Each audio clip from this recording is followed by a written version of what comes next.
If you're raising pigs, you already know the single biggest line item on your budget. It's not the shelter, it's not the water, it's the feed. So today, we're going to dive deep and break down exactly how you can slash that cost and make your farm way more profitable. So let me just ask you a point blank. Is the cost of commercial pig feed just eating up your profits? I'm willing to bet for most of you, the answer is a big fat yes. And you know what? It's a massive challenge for farmers everywhere. And just to put a number on it, here it is. That commercial feed, it's responsible for a whopping 60 to 75% of your total production costs. Think about that. When almost 3/4 of all your expenses are tied up in just one thing, finding a cheaper way to do it, well, it's not just a smart move, it's absolutely essential. Okay, we've established the problem. Feed is expensive. But the good news is there's a clear roadmap to bringing those costs down. So in this explainer, we're going to walk you through it. We'll start with a quick crash course in pig nutrition. Then we'll get into the fun stuff, exploring all sorts of cheaper feed options. We'll even show you how to start making your own. And finally, we'll look at the real dollars and cents payoff. But hang on, before we start swapping out ingredients and getting creative, we have to get the foundation right. The last thing you want to do is cut costs at the expense of your pig's health. So let's do a quick run through of what a pig actually needs to grow strong and healthy. It really just boils down to these four main things. They need energy from carbs to move around. They need protein, which is crucial for building muscle, and let's be honest, that's your final product. They need fiber to keep their digestive system working right, and of course, vitamins and minerals for a strong immune system and just, overall good health. Get these four right, and you are golden. Now, here's where it gets really interesting. A pig's needs change dramatically as it grows. Just look at the protein. A little starter pig, a weaner, needs a ton of it. We're talking 18 to 20%. But as they get bigger and become a finisher pig, that drops down to about 14%. Knowing this is a game changer because it means you can adjust your feed mix as they grow and save a bundle on expensive protein. All right, with our nutrition basics down, let's get to the heart of the matter, finding cheaper ingredients.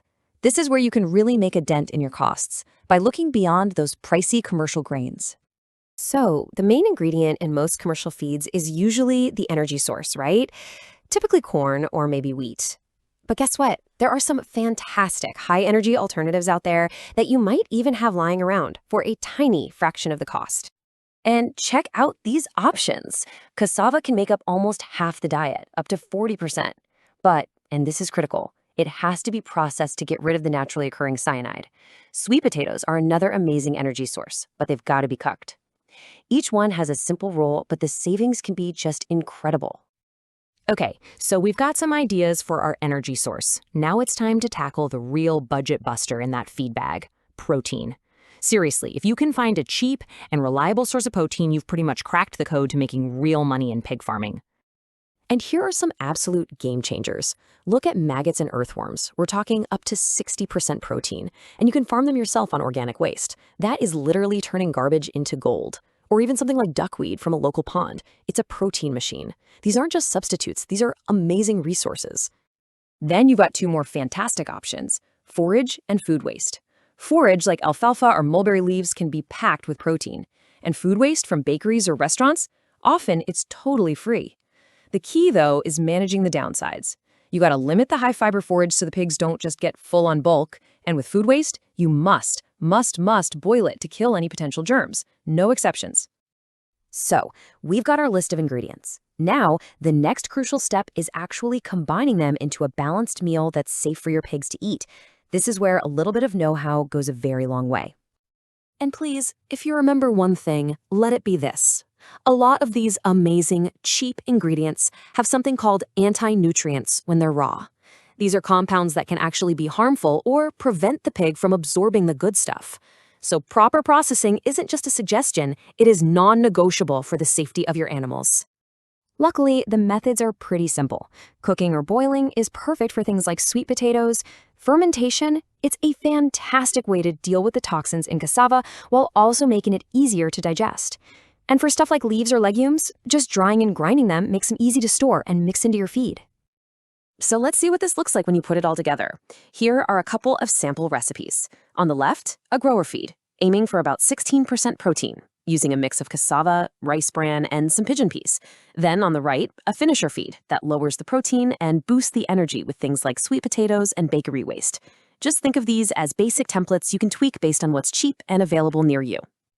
Now, of course, you might hit a few bumps in the road. What if your main energy source is low in protein? No problem. Just supplement with some of those maggots or legumes. Worried about toxins?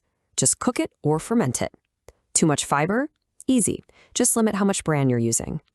There's a simple solution for almost every challenge, and the real secret is to keep rotating your ingredients to make sure they get a nice, balanced diet over time. And believe me, getting over these small hurdles is so worth it. So now let's get to the real reason we're doing all this. What does it actually mean for your bank account? This number right here. This is what it's all about. By using these strategies and taking advantage of what's available locally, you can realistically cut your feed costs by 30 to 50%. That's not just a little bit of savings. That is a massive, game-changing boost to your farm's profitability. And really, it's what I like to call the triple win. First, boom, you slash your biggest expense. Second, you start taking things you probably thought of as waste, like kitchen scraps or byproducts, and you turn them into a valuable resource. And third, you get yourself out from under the thumb of those crazy, unpredictable commercial feed prices. So I'll just leave you with this one question to think about. Take a good look around your farm, your neighborhood, your local markets. What's being thrown out? What's being overlooked? Because that waste could, with a little bit of knowledge, become the single biggest asset that fuels your farm's future success.